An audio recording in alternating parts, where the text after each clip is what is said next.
I've been working with Reallusion on the development of their new facial mocap system, which brings Faceware Live technology into iClone 7, and they've asked me to show you how it works and how to get the best out of it. So, this is the first in a series of tutorials which will ultimately tell you everything you need to know, all the way up to advanced techniques for customizing the whole system. But first, this tutorial will be a quick and general overview, showing you how the system works out of the box.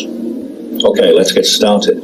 iClone 7's approach to facial mocap comprises two pieces of software. External server software to capture and stream the animation data, that's this bit down the bottom.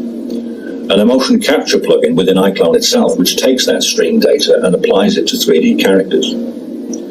Faceware Realtime for iClone is the server side, and this provides single video camera-based facial tracking. Let's take a look. Anyone with experience of Faceware's own live server application will be very familiar with this approach, but for folks new to Faceware, this is a markerless mocap system, which recognizes and tracks the user's facial features as they move. Now, you'll notice that I'm just sitting here in front of a fixed camera, and the green marker lines already show that my facial features are being tracked. There are various settings in the plugin to additionally enable the use of head-mounted cameras as well as image sequences, and I'll be discussing these in more detail in the next tutorials. But meanwhile, as I said before, there are two parts to the mocap equation. This server side, which is what you're seeing here, and the motion capture plugin within iClone itself. With the plugin open, you'll see that there are various functions available, including feature and head rotation masking, strength sliders, checkboxes for blend data on record and smooth head functions, and up at the top here, you have a menu bar which includes add and remove server functions, as well as access to advanced parameters, as well as streaming data. But first, let's just get going and select a target character. As you can see now, preview and record are enabled. But before I go ahead and actually preview on this character, it's important to calibrate. Calibration is the way the system matches your neutral expression to the neutral zero expression of the character you're working with. In order to assist calibration, you can enable a grid overlay, which gives you a central box. This central box is very important. It allows you to match up your features in the camera view as if you're taking a passport photo, and this is the ideal scenario for calibration. The approach to calibration is simply to take a neutral expression to look straight at the camera.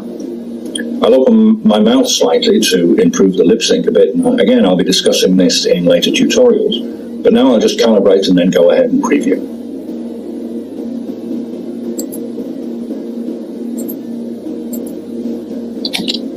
Okay, so now I'm previewing live facial motion capture on a 3D character. As you can see, it's tracking my head. I'll start moving my features around.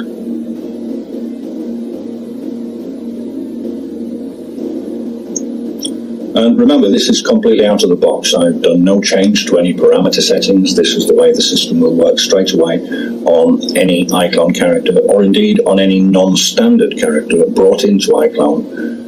Using 3D Exchange and set up correctly for facial expressions. Just pull a few more faces.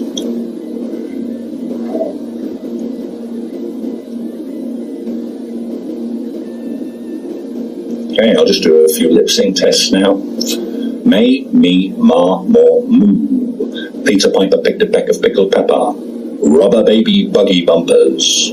Around the rugged rocks, the ragged rascal ran.